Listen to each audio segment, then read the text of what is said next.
It's Wednesday. Grab your last pumpkin spice of the season, perhaps. Grab your goat. Grab your wand. It is time for Willow to Park. No, it is time for the Witches movie, Coven. Woohoo! Happy everybody had a beautiful Halloween and a beautiful Samhain.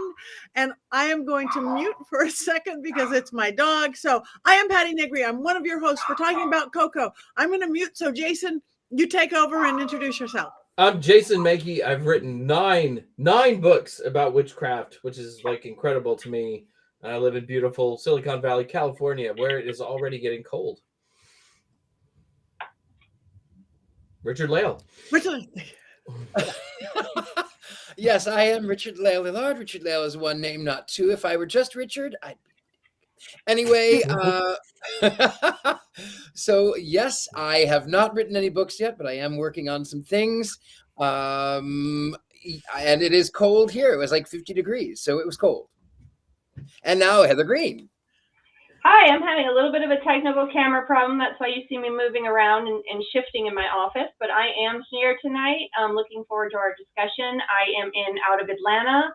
I've written one book, and that is Lights, Camera, Witchcraft. So the definitive guide to a lot of what we talk about here. And I am also an editor at Llewellyn Worldwide, as well as a freelance journalist. Courtney? Oh, that's me. I'm Courtney Buckley. I'm Ghostbait on Scared and Alone. I, just survived Salem in October, and until about 30 minutes ago was doing great. And now I'm filled with ennui. Thank you. Yes, look that up. You don't need to laugh at it, really. It's going to be a very special show tonight. It's going to be a very special show because we are celebrating Día de los Muertos. In our pagan holiday, besides Halloween and candy and trick-or-treating and dressing up, it really is about celebrating our ancestors. And so that is what we're going to do a little bit tonight. And that also bounces off the movie we are doing, Coco. So Courtney started crying half an hour ago. So we will just get through it. Sorry for my Scoopy opening. Willa just had to get her words in edgewise. Nothing like a clean opening. Anyway, let's just get started and save the other stuff for the end when we can't even talk well. Richard-Lael, do you want to give us your non-violent synopsis of the show? I would be delighted. I would be absolutely delighted. So, as you know, I loathe Disney until this one, and I'm not going to give any more opinions, excepting with the fact that I'll tell a little brief interlude. I was coming back from my visit in Ohio, in Atlanta, and this fellow, I'm watching Coco on the plane. I'm watching it, and I just finished as we land, and I'm crying like a baby. I'm dressed in my signature blacks and reds, and this fellow with this very thick accent makes his way to the back of the plane to use the facilities, and then he crosses in front of me and he says, "Hey, are you a satanic priest in the Church of Satan?" And I said, no. I mean, I'm a Satanist, but no. I mean, I'm well known. He said, "Well, good. That's something, I guess. But I got to tell you, I was really kind of terrified in flying the plane with you." And I wish I would have said, "Well, you shouldn't have been terrified. Clearly, if I sold my soul to be flying in a plane with you, clearly it's going to land." So don't. I didn't say that. I was just so taken back and crying like a baby over this movie. And let me tell you about this film. It is a story about family. It is a story about a little boy who aches to play music. He loves music. Unfortunately, his great-grandmother forbade music in their home because at one point, the grandfather had left to pursue music and never came back. And so this little boy decides that he's going to sneak behind their back, and he doesn't care if they don't want him anymore. He doesn't care if they don't remember him. He doesn't care. All he wants to do is play his music, and he thinks that his grandfather may actually be this very famous actor and singer who would have been around in the 1940s. And he has the guitar, and he knows it has to be him. It has to be this fellow. And so he goes to the town center to play in this sort of, what is it called? A talent show. But no one will loan him a guitar. And the only way that he can go on stage is if he has a guitar. He has to have his own instrument, and obviously no one is going to loan their precious instrument to this little boy. So he goes into one of the mausoleums where this famous man had been laid to rest. And he reaches up and he takes it, and he's certain that this famous man was his grandfather. And he takes that guitar down, and as he does, this strange thing happens, and he finds himself in between worlds, not in this one and not in the other, but somehow in both. And he is, as any boy would be, terrified and frightened. And then he is rescued by his great grandmother, and she is, of course, now deceased. And he goes into the other world, and he meets some people who are going to help him along the way, a lot of the ancestors, cousins and aunties and uncles. And he's convinced that this celebrity deceased man is his grandfather. And this vagabond deceased man who is trying desperately to come back to the other side, he's trying desperately to be remembered, but he can never seem to cross back over into our realm.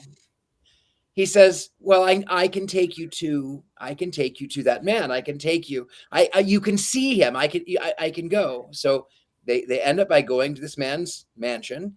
And I guess in the other world, if you're rich, you're rich. And if you're poor, you're poor. And that's the way that it is. And so since he was a celebrity, he gets a lot of acolytes, and a lot of people put his picture on their altars at the time of Dia de los Muertos.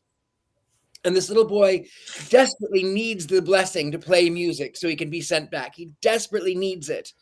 And so he takes the guitar and he calls out and he starts to play Remember Me, the song that this man is famous for singing. And then it turns out that it's his grandfather, and it's this loving sort of connection until you find out that he's not his grandfather, and that his grandfather was the vagabond, and that the only reason that his grandmother, his great-great-grandmother, I don't know how many greats, his great-great-grandmother didn't want any music played in the house because he had left. But he tried to come back. The vagabond had tried to come back. He was the one who wrote all of the music, and he had been poisoned by this man in white, this superhero of the screen. And then, of course, as they're fading, his spirit dog, his spirit guide turns into an actual spirit guide and is not just a little dog.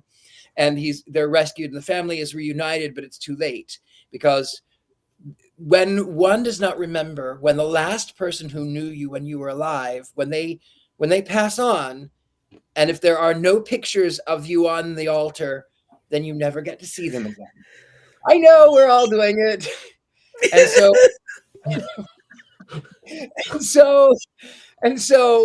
in the end, Grandma Coco is dying, and she's forgetting, and the little boy is fading, and he gets the blessing and goes back, and he bursts in to see his Mama Coco, and he sings the song, I will remember you, or remember me, though I'm far away, remember me.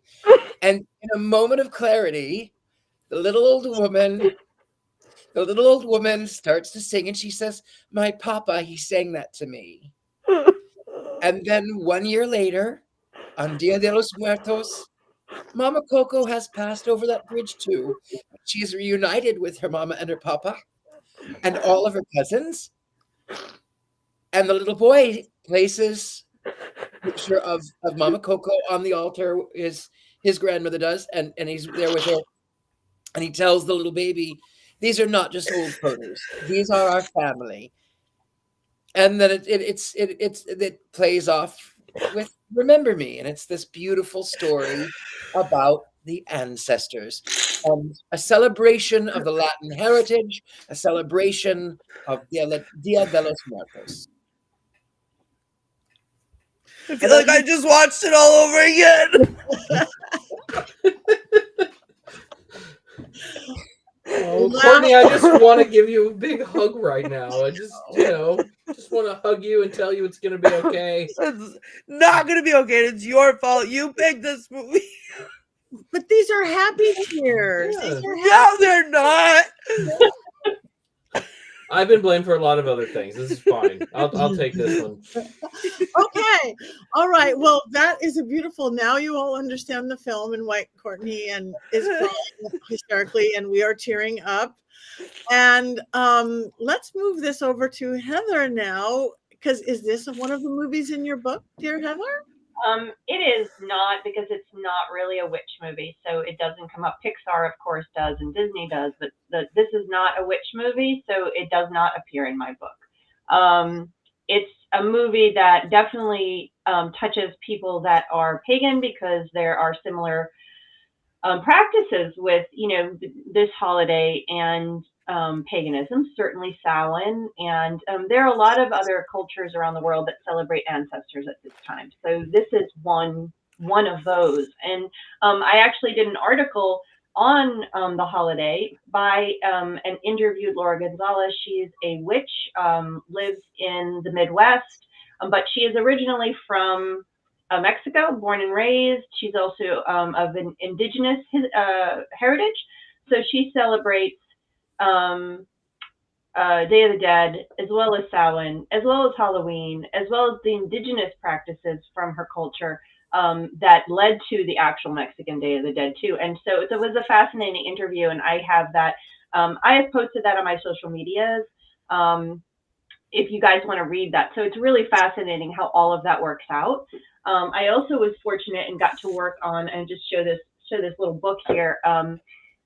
This is, there's a link to my story at the top. If you see that little code, QR code, you can link to it, and you can go right to the story.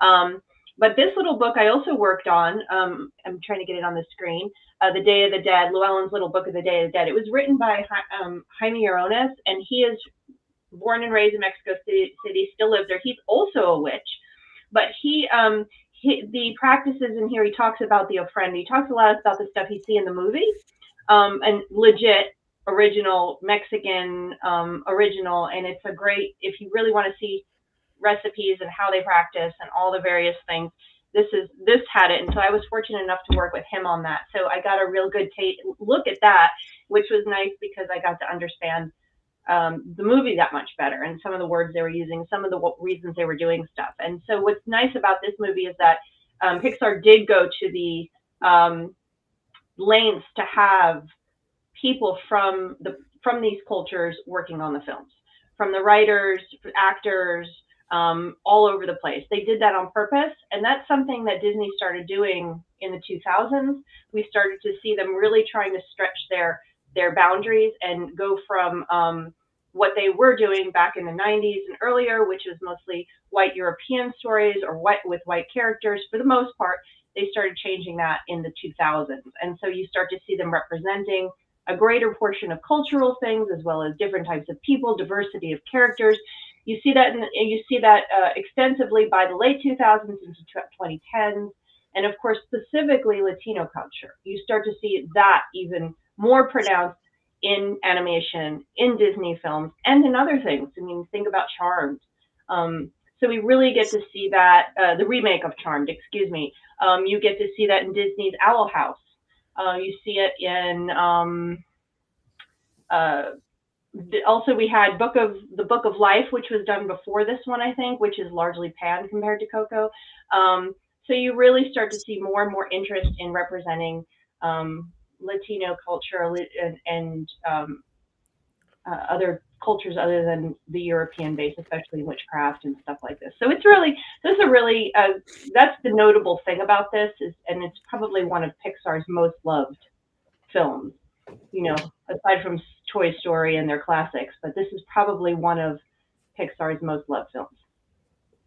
So I try to take that away from the tissue discussion. We can get to the tissue stuff later because then I'll tell you all about my reaction. But that's just some basic stuff of what this is. Okay. It is beautiful. Courtney, while you're breathing, do you want to go first?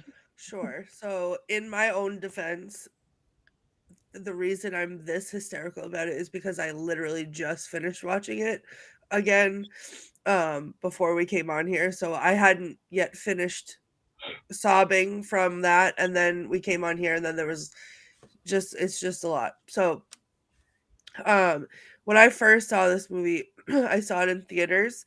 And I think I've told you guys before on here that one of me and my son's Thanksgiving traditions, we created our own Thanksgiving because neither one of us likes turkey or Thanksgiving food. So we'd go to the movies and we have like a cinematic adventure. And every year, like Disney or Pixar puts out a movie. So there's always something family to watch. And we went to see Coco. And I had no idea what it was about. I didn't know anything about Dios de los Muertos. I can't even talk. I didn't know anything about it. So I didn't know what to expect. And I was in the theater sobbing audibly, like crying in pain because it was like the most beautiful thing I'd ever seen. But it was like, it just hurt so much to watch. And I don't know. I love it. And I've watched it since then a couple times, but every single time it gets me, and it gets me in the same spots. And I think like my anxiety, which lives in like doom and gloom land, like when they start talking about the final death and people forgetting them all together, like I just start literally just like my insides come out. I'm crying so hard. And then when Hector gets through and he can come home and visit on the Day of the Dead, like he finally gets to get what he wants, and that makes me emotional. But I think the worst part is Mama Coco, and by worst I mean best, but the worst part is when Miguel is singing to her and she starts to come back and she's remembering, and then at the same time that's so beautiful, but at the same time you realize that like Hector's being remembered and you've fallen in love with Hector and Hector's being remembered, and like it's just so hard to not think about all of our loved ones and try so hard not to forget them, because what if that's what it's like? I'm sorry, I'm a mess. It's okay. Oh God, I can't ever, Jason, I will never forgive you. Next time it's my turn to pick something, I'm picking Sword in the Stone, and I don't want to hear anything about it. Do it. No. Okay. I will go next. I am not crying. I loved it. What is weird though, and you guys everybody's gonna hate me for this, I am sure. I am not an animated film person. There is absolutely no logical reason for it. If I watch one, I go, oh yeah, that was good. But I have probably never in my life gone to a theater to watch an animated film. I'll watch it when it comes back to TV and it's on, my small phone. I absolutely fell in love this one because the characters were real to me. Different, not about the animation in itself, which was amazing and beautiful, and the depth and the colors was like you wanted to live there. But it's really like everybody had a life. All the characters, the relatives, the children, the family, the dead, the living, the dog. Everybody had a story that before you had a complete story before, during, and after the movie. And that really, really impressed me. And it made me very happy to watch it. And the music, I just fell in love with the music, the guitar, the music. It just, you want to play the soundtrack when you're stuck in traffic on the freeway. And so it maybe allow it to change my mind just a wee little bit about animated films in general. So that's it. I mean, it's so funny because we all know Sebastian, my friend Father Sebastian, King of the Vampires, when he talks about vampire culture and our magical belief system, which is extraordinarily the same as your basic Wiccan structure. Basically, it's elemental, it's deity based. But he uses the movie Coco to explain afterlife of the vampire culture. I mean, he literally uses the movie Coco, and I thought that was pretty funny for ever and ever and ever for regular, Muggle type to understand it. So I thought that was pretty cool too. So anyway, that's my thoughts. It changed my thoughts on animated in general because they weren't animated. They were animated characters for animated characters. That's it. That's me. Can I just real quick address this comment here from Colin? Yeah. I must confess I've not seen the movie, but given how many tears we're seeing here, I'm almost afraid to watch it. Please do not be alarmed. I only feel feelings one day a year, and apparently this is it. So all of my feelings of the year are seeping out of my cold dead heart, and that is why I am hysterical. So don't be afraid to watch it. You should absolutely watch it. It's really good. And they're happy. To me, they're happy tears. They're happy tears. Mine hurt. I get where you're coming from with that, but this hurts me so much because I have a hard time with death. I have people that have passed on, but I worry whenever I think about moving on, I worry about leaving my son behind. And this makes me feel like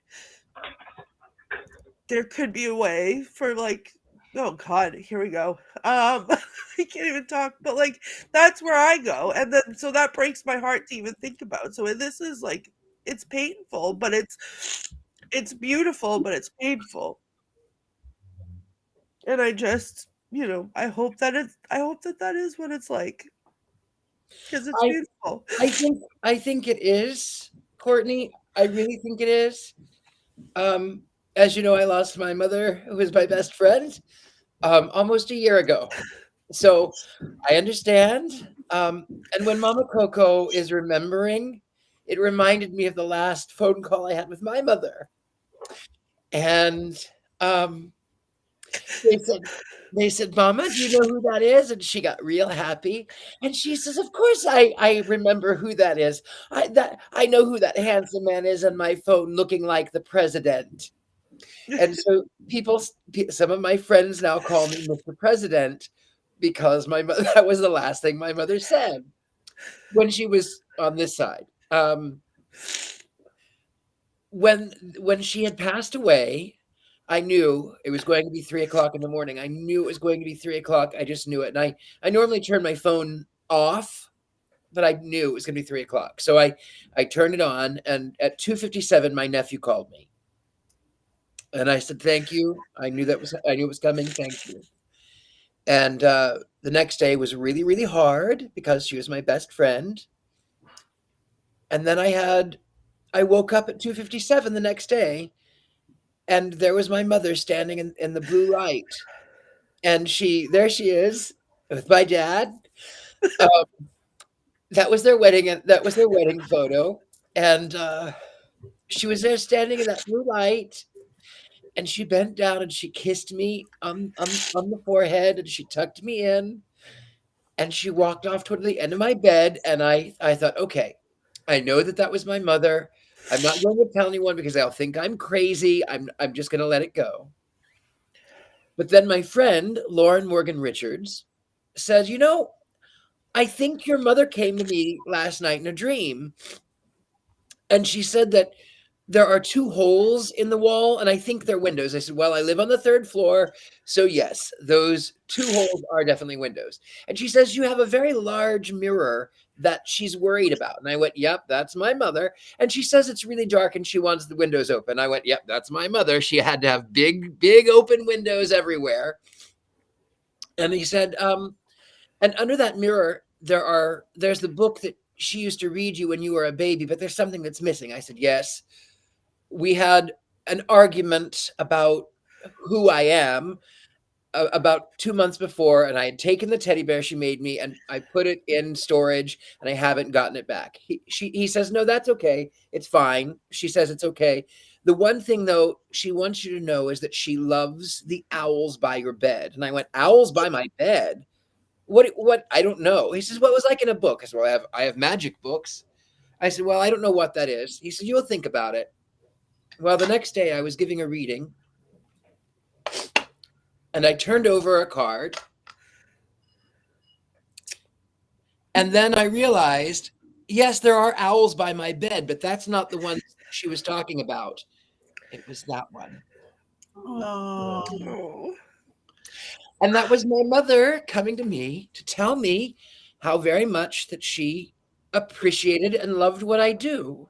And so now I use these cards all the time. So I think, Courtney, to answer your query, I think it is something like that. I agree wholeheartedly. Thank you, Richard-Lael. That was beautiful. My mom died several years ago now, like 5-6 years ago. And I always wear her ashes around my neck. They have never came open. She used to leak a little. I had to wipe them off, which she loved getting out there. That's my mom. That's my mom and dad, Dorothy and Chuck Negri. Anyway, 2 days ago, this pendant opened wide open. All the ashes fell out and they were strewn across my breast. They were strewn across. It was the most magical, beautiful thing. I picked them up and tasted my mom. I went into an altered state, and all these years for Halloween, for Samhain, it opened up. They are with us. Your son will never, ever lose you. I promise. Nothing dies. Science shows that. Religion shows that. Spirituality shows that. It just shifts. We just lose the meat suit. Who needs a meat suit? And we say what is remembered lives, which is very much expressed in this movie. That is no different in this, what this movie says, as in what we say as witches and pagans. We use a similar term, and that is absolutely true. Oh, that's my recent passing. That's Freckles the bunny. She left us in September, and those are my grandparents, two of my grandparents on my father's side, who were the only two grandparents that I really knew very well. And so they are with us. And I know my grandmother visits every Samhain when we do our ritual. And I'm expecting Freckles will cross the Rainbow Bridge to say hello this Samhain as well for her first Samhain from the other side. So I definitely agree with you guys that is how it is, and we must remember them. And just to add is that I have my great grandmother's china. I use that. I have my grandmother's jewelry, and my house is surrounded by things from the people who came before, from my ancestors, and that is another way of remembering. And we have stuff from Ben's parents, who also have since passed and do come and visit quite regularly. For his mother, she loves to come and say hello and check on us. And we have things in the house, and they will remember. You leave artifacts, you leave jewelry, they will remember, and you live on. Most certainly, absolutely. That's one of the things I think I love most about witchcraft, and especially Samhain, is the comfort that it gives me. I think a lot of times you look at other religions and somebody passes and you have this ceremony and you put them in the ground or in the urn and then you move on and you don't ever think about them again, or you don't talk about them again. And to me, Samhain is this gift that every year I have this moment of reunion with people that I've lost. Damn it, Courtney, I'm going to blame you if I cry. I'm blaming you. Good! Cry, Jason! Shed those tears! But I feel like we get this beautiful moment of reunion that is so lacking in a lot of other faiths. It's one of the reasons I love Day of the Dead celebrations, because I think it's very similar. The beauty of going and having a picnic at a gravestone just it just fills me with love, because those people love their ancestors, they love their relatives, the people that they've lost and passed on, and we've just really been given a gift that we have these moments to remember those people. And I was very close to my grandparents, Mick and Marie Mankey, and I try very hard. I hear their voice in my head every day. I don't ever want to forget their voice. But one of the things at Samhain, their picture's always up, and I could just feel them near me. Sometimes you get that little bit of like grandparent smell coming into the ritual space, and my grandparents smelled great. They took a lot of showers. So, but we get that, and I feel so blessed for that. Yep, I agree. And that's Michael Harris, who was in our coven, who died 2 Samhains ago.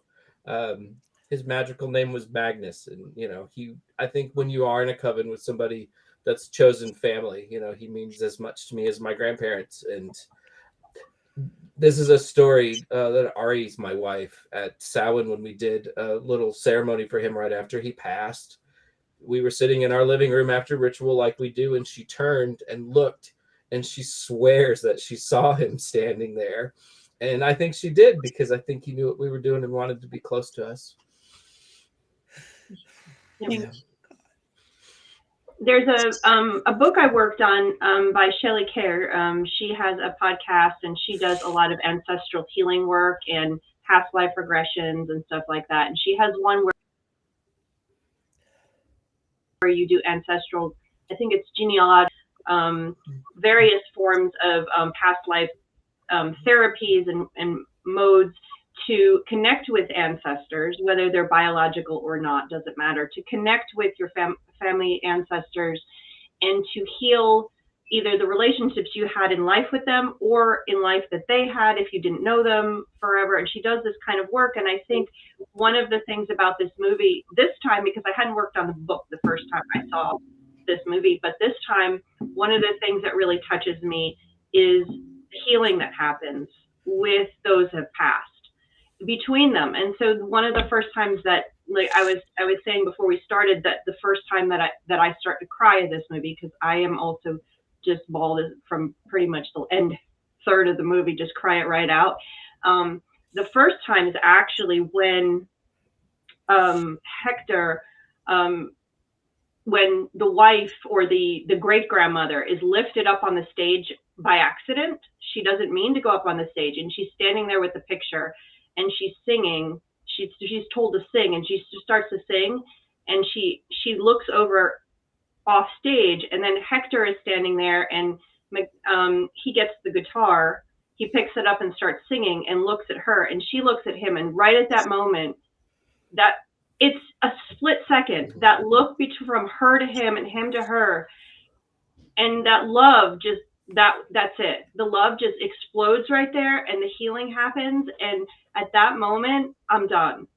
And I'm tearing up thinking about it, but it's this moment of pure romance, of pure love, and that these two people who have passed, who had trauma in their real life and then trauma into the afterlife, have now healed. And so that reminds me of what Shelley does, that you can also work on healing with them, and that these ancestors can heal their traumas, whether they involve you or not, and you can be a part of that beauty. And that's another thing that Miguel did for his ancestors. He brought healing to his ancestors, which is something that actually that can be done.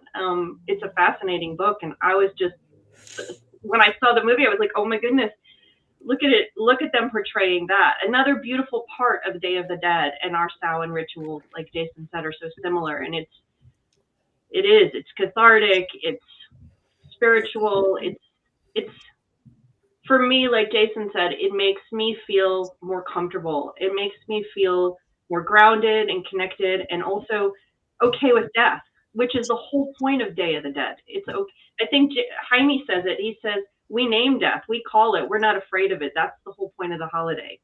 It makes me okay with it. So, not that the sadness goes away. The sadness is good, though. The sadness says that we love people and we care about them, and it lets them know we're remembering them. I mean, I find joy in the sadness, as weird as that phrase might sound. Can I share my people? Yes. Yeah. So I think part of why this movie, and I think you hit the nail on the head, Heather. I think part of why this movie gets to me as much as it does is because Mama Coco reminds me of my Nana. And my Nana was, there she is. She's beautiful. My Nana wasn't nearly as old as Mama Coco, but she was loved just as much. And she was like my mom, and I lost her when I was like 17. And I think I used to, I have to agree that like I do see things, I do see people carrying on because like when she passed away, she had cancer for a long time off and on, and she had a wig and she didn't have any eyebrows, so she would draw on her eyebrows, and she was so meticulous about her makeup, and she would never leave the house, not even to get the mail, unless her face was on. And a couple days before she left us, she had a doctor's appointment and she was too weak to put her makeup on, so my mom did it for her and sang her that song, I'll Say a Little Prayer for You, where they sing each morning I wake up before I put on my makeup, and they were crying. And then she passed at home. She left very fast, but she passed at home, and she waited for everybody to come and say goodbye to her, and she was catatonic.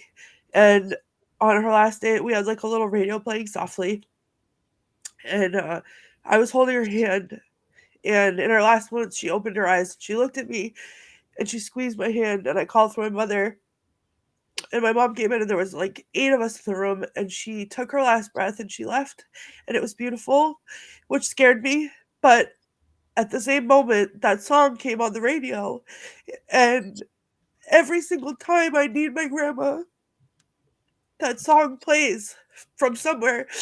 Like, I was in basic training for the Air Force. We don't have radios. We're not allowed to listen to music. And I would be thinking about how I couldn't go on. I couldn't keep doing it. I couldn't do it anymore. And someone in the shower would start singing it. And nobody knew that story. So, I see that. I see that connection to the other side. And I think I know I won't forget. So no one will forget me. But, and then I have also another picture who, it's my cousin Mankey. He passed away when he was 14. He took his own life, which was really hard. And he's been gone longer than he was here, but he's still such a big presence in my heart. And it's hard not to think about him. So,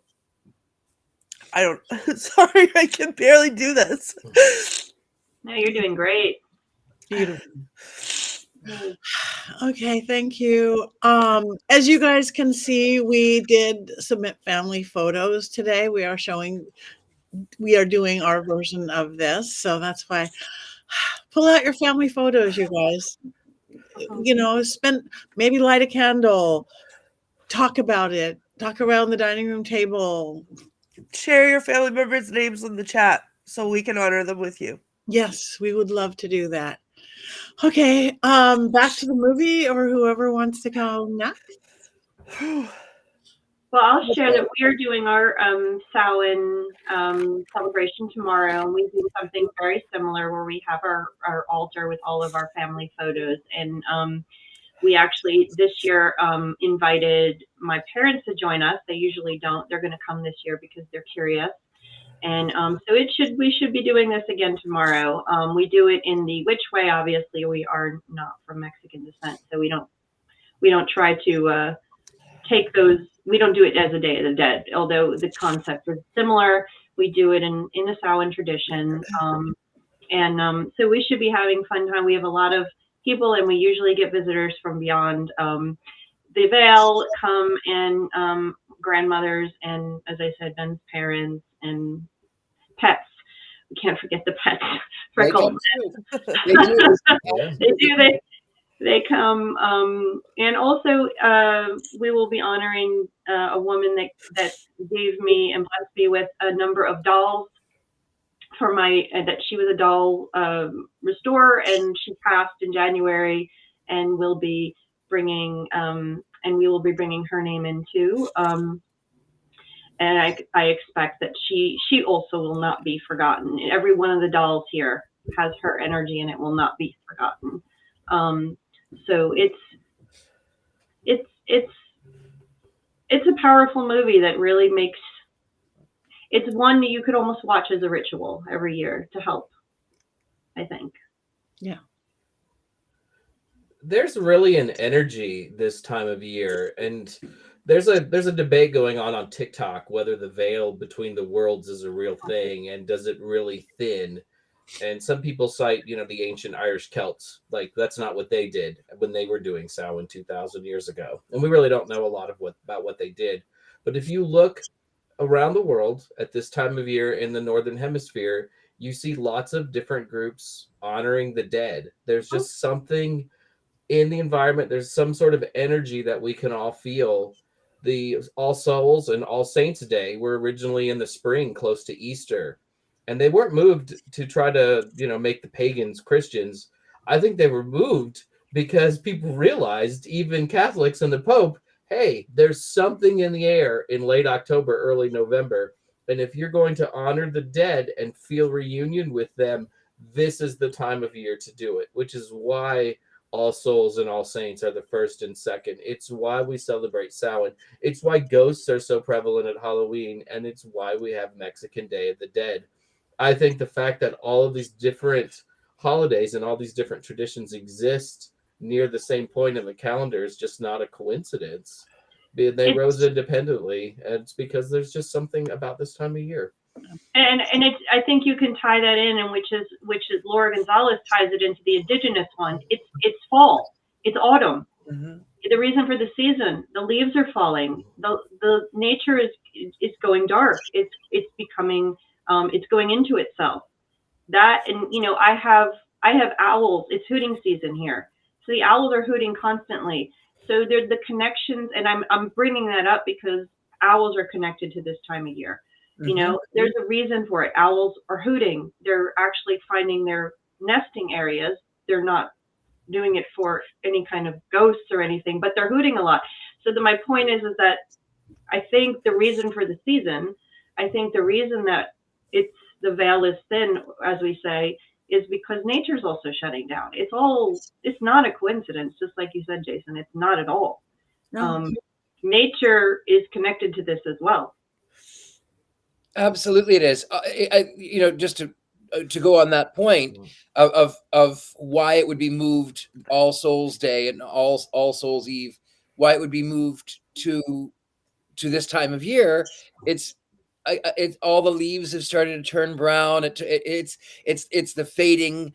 It's right before the harvest. It's not the winter when it is in the cold ground, and of course spring is rebirth. So it is the dying of the embers, but also the ghost stories that bring us together. It's the fires that we keep. It's the fires in the heart. It's the fires that we gather around where we tell stories. It's the candles that we burn. It really is all about that time of the year. It is. It's all connected. Yeah, it's a time to come inside, even following the wheel of the year. Like you were saying, the spring, we're coming out, we're out, and now we're going in deep. It's ancestral work, lighting the fire. It's just, I'd love to know why this is my favorite time of the year then, if I have to be so emotional about it when I don't like being emotional. Well, in fairness, Courtney, you have a doll that you don't think is a doll when it's clearly a doll. And why do you have to bring that into this? Maybe deep down you like being emotional. Maybe this feels really good. And instead of trying to hex me later, you should send me a little love letter or something. I think I agree with How dare you? I agree with Jason. I do too. I don't want to feel things. It's too much. I've been crying now for an hour and a half, and it's really a problem. But you know what? You've also laughed several times. Crying is so important. So salt has healing properties. If someone is a marathon runner and they take a salt bath, it absorbs that pain. In witchcraft, we use salt circles. We use salt in our spells. We use salt. Even in the Christian, it says that you're supposed to be the salt of the earth. Salt has healing properties. So our bodies are 80% water, and when we shed that salt, it's healing. So crying may make us not so pretty, but I think in that not so pretty, it is absolutely beautiful. It's absolutely healing. And I think that it is so imperative that we allow ourselves, it doesn't matter male or female, young or old, it doesn't matter who we are, we must allow ourselves to cry because it's healing. Amen. I would just, Kelvin, I feel like the Grinch until I cry. That's me. That's me right there. Yeah. All right. Somebody, I know this is a very different review because we're not really reviewing the movie quite as such as normal, but we're going into our stories. But who wants to go next on any of those fronts?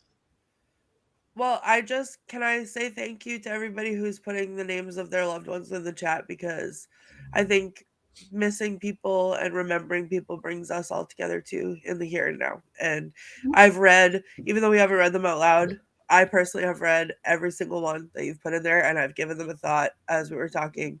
So thank you for sharing that with us. Yes, thank you. And thank you for bringing that up, Courtney. That's beautiful. I just don't want to be the only emotional one anymore.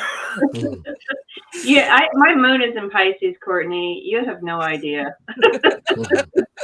I'm a walking water faucet, but I can control it here for some reason. Just to some degree. Courtney, like your song though, that comes on that reminds you of your Nan. My mother loved "I Will Always Love You," and oh God. And so I was actually in Ohio with my friend. I was helping her pick up her kid from school, and "I Will Always Love You" came on the radio. And of course, it's the 30th, and it's not Halloween. And I'm crying like a baby because there I was remembering. And yes, people are saying, asking if I think that tears can bless. Yes, tears are absolutely a blessing. It's painful and it hurts, and you have to get it out. Richard-Lael, not to make light of what you just said, because I'm really not trying to, but in another way it hurts, because that song I put on purpose to scream sing as I'm driving, to the point that like I give myself a nosebleed because I'm scream singing it so loud. So from now on, every time I do that, I'm going to think of your mom. But is it the Dolly version or the Whitney version? That's the first thing that pops into my head. For me, it's Whitney, but it's still the sentiment is there. Yeah. Yeah. Well, I'll share. Oh, go ahead. I was going to say, I don't know, my internet's cutting in and out. It's, the veil is thin, and so is my internet. So I personally prefer the Dolly version, but my mother loved the Whitney Houston version. She liked both, but she loved the Whitney one. That's the one I scream sing until my nose bleeds. So from now on, every time I do, it'll be for her. And why do you scream sing until your nose bleeds? Because I hate crying like this. So instead, I scream sing in the car for people to look at me, but I get my feelings out that way. But I mean, I would rather cry than bleed. Yeah, me too. Yeah, just have you try to belt Whitney as loud as you can at the top of your lungs and see where it comes out. That will make other people's around me's ears bleed. That's what will happen. I love other humans way too much for me to sing "I Will Always Love You" by Whitney. Well, on the road in Massachusetts, surrounded by Massachusetts drivers, you may feel differently. So it's like a defense mechanism. Keep everybody away from me. So I have a crazy little piece about the article I write with Laura Gonzalez that has Day of the Dead. Is that we did the interview, and I wrote the article over a period of October last year. And the Indigenous holiday starts in August, I believe, and goes through. So she had been practicing for a while. We did this great article. She's a lovely person. And then it takes some time for the editing. I have to send it into my editor, and and I never know when they're actually going to publish it. Well, they decided to publish it, and I can't remember the exact day. You can go look at which date it was. It was 23rd, 24th, 25th, a few days before, end of October. And I sent her the link, and she didn't call me. I don't remember, it was text or whatever it was. She contacted me. She was bawling because it was actually published the day her mother died. Oh. and her mother had died. I think it's in the article. I believe it was exactly 10 years before that or something. And she had never been interviewed. She's not as public. She does a podcast, but she's not public in terms of interviews and stuff and talking about this. And she's just been started teaching all this stuff. So to have this article go public on national news on the day her mother died was so amazing for her. And it was about her heritage, about something that was so important to her and her mother, who never was living in the U.S. So it was just so powerful for her. So that was really nice. And, of course, I teared up when she told me that. And it was just a beautiful moment. And it was a beautiful Day of the Dead moment, a beautiful Samhain moment. She's also Wiccan. So it kind of brought all her worlds together, which was beautiful. But, and I also was going to say is that another nice thing that I think what we can do to help remember, and I did this with my grandfather, and I think it's a nice thing you can think about for the people in your life who might be close to passing, is that they have them write their stories down. And I asked my grandfather when my grandmother passed to write his story down about his life. Instead, he wrote his story about how he met my grandmother and how much he loved their life together, and with songs. And the man was a carpenter. He never wrote anything down. He did it in pencil. And this was 2000. This was year 2000. He didn't have a computer. He wrote and I still have his paper copy.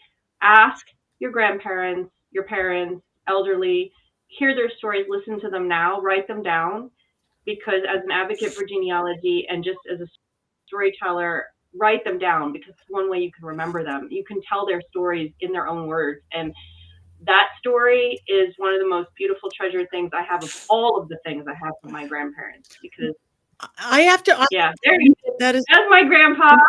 He wrote it about her. They got married in the late 30s, and she died in the 99. He died in 2008. I just want to say that about living. My grandfather. I'm following his footsteps, only opposite, because he was a philosopher, but he was an atheist. He was a psychoanalyst. He was very academic, and he wrote lots of books. He wrote books on religion. He wrote books on sex. He wrote books on beautiful books, not all my belief, but they're well out of print. And not too long ago, I found somebody was illegally printing them. I actually bought a couple, and print on demand, the works of Patti Negri. And I kind of got up in arms about it. And then I went, no, even my grandfather, who didn't believe in any kind of an afterlife, he said, you are remembered by the work you do. There's a big statue of the thinker at his grave and a thing for go. I'm thankful to this person. And one day, maybe I will take it over and republish his works and do something. But until then, I'm thankful for this illegal person doing print on demand, that my grandfather's work's still out there. That's wonderful. All right. I think it is time, looking at the clock and reading our producer's notes, for our movie minute. All right. Now, Coco is not like a great Pixar movie, like Bug's Life or Cars 2, 3, and 4. So this was a little more challenging. All right, here we go. I don't mean that at all. Those movies are terrible. Remember back when Toy Story scarred you for life and made it impossible to throw away an old and broken toy, and really to throw away anything else. Seriously, my toys come to life? Those toys have seen me do unspeakable things. Now prepare yourself for Pixar to scare and scar you all over again in Coco, a movie not just about the inevitability of death, but the inevitability of dying a second time and being forgotten forever. By the time Coco is done, you'll be begging your extended family and friends to all begin celebrating the Mexican Day of the Dead, and requiring those friends and family to print out your picture and plaster it all over their homes in case of your demise. Meet Miguel Rivera, an aspiring 12-year-old musician whose family hates music, and I mean really hates music. Instead of listening to music, the Riveras have embraced making shoes and run a small sweatshop in the town of Santa Cecilia, where everyone in the family is forced to work, including poor Miguel. Everyone in the Rivera family is forbidden from even listening to music? Something that is all but impossible. Seriously, how does that work? Does everyone walk around with noise-canceling headphones on? Despite the protests of the Rivera family, Coco has tons of great music. And when the film is done, you'll be singing Remember Me, whether you want to sing it or not. Puzzle at just why the movie is named after the character Coco, a character that has maybe 15 lines in the entire movie. And then, once Coco is dead, really puzzle as to why she is the only spirit in the land of the dead to take the form of a 150-year-old skeleton lady. Seriously, every other deceased member of the family looks like they are in the prime of their lives in the land of the dead. Mine is not having any skin, of course. But Coco chooses to look 150? It's maddening, I say. It's maddening. As you may have noticed, I had to work extra hard to find things to make fun of in Coco because this movie is most excellent. You'll even have your heart stolen by the spirit guide dog Dante, and by the end of the movie, you'll say to your friends, I'm not crying, you're crying. Yay! Courtney has a quote. Oh God, that was funny, and I stopped crying, and now I'm gonna cry again. Thanks, Richard-Lael. Okay, I was crying too hard to take. There was something. Someone said something about a femur, and I got really excited. But it was also during the time that I started to cry, so I lost it, and I tried to look it up, and I couldn't find it anymore. So I only have one quote, and it's beautiful and it's sad. Oh God, it's from the song "Remember Me," which I love and is terrible and heartbreaking, and it's the line that says, "No, make my nose bleed instead of tears come out." Know that I'm with you the only way that I can be until you're in my arms again. Remember me. And it's just like we're all doing our best. And whatever that looks like at the end, we'll all be together.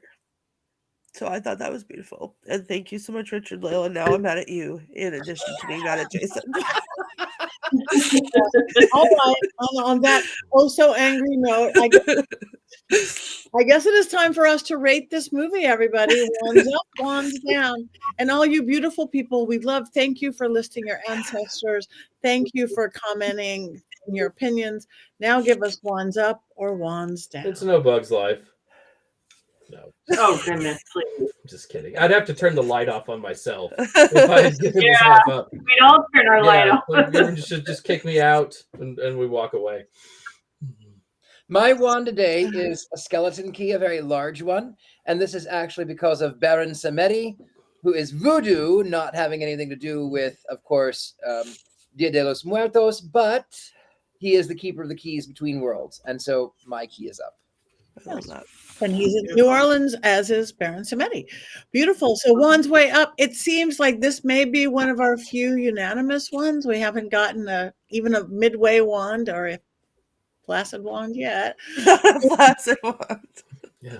So we are wands up on Coco. Any of you now inspired, don't be afraid to go see it. Your nose won't bleed. Well, mine might.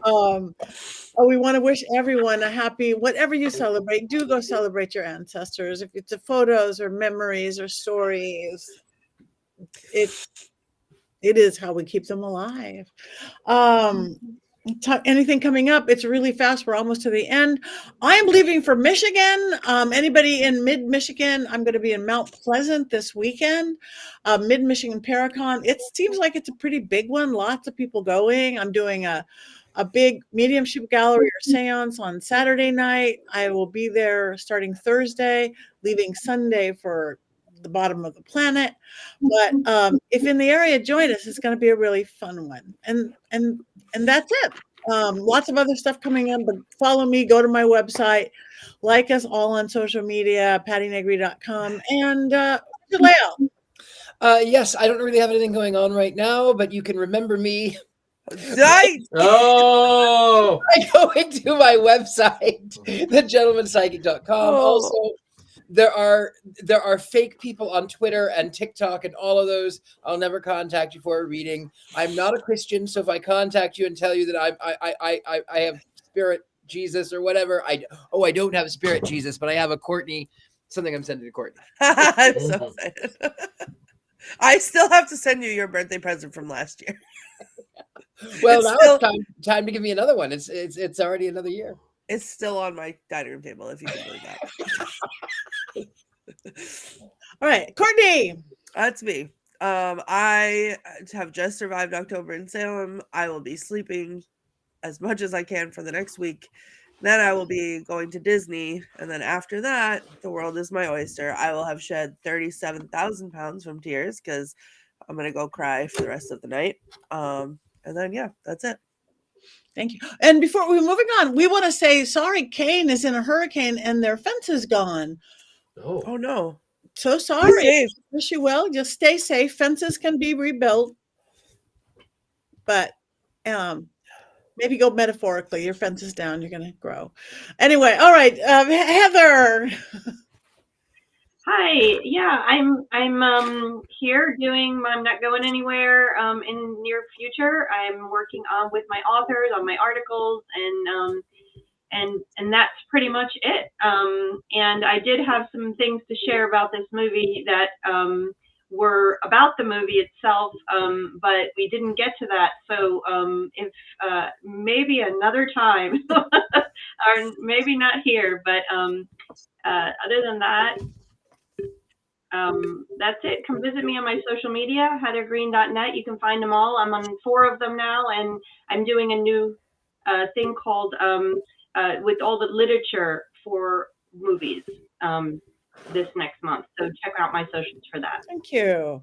Jason. I will be in Las Vegas, Nevada next Saturday for Las Vegas Pagan Pride. My last event of the year. Woo! Patty doesn't know what that's like. I think she always has events, but I'm excited about that. And yeah, if you're out gambling, come say hi. Yeah, awesome. That's been very fun.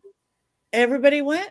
Oh, I wanted to say that I'm trying to channel Jason's curly blonde locks today. My hairdresser put a cream in my hair that made it curly. I don't have curly hair, and it's just this cream. So I'm trying hard, but I still think he wins. I love it. I think on that note, next week we are doing The Witches. The Witches. So everybody watch The Witches. Now it is 19. What is the year of that? 1993, because you could get it mixed up with something else. The Witches from 1993. I don't think I'm going to be here. Am I? I don't know. And if I'm not, you're in good hands with everybody else.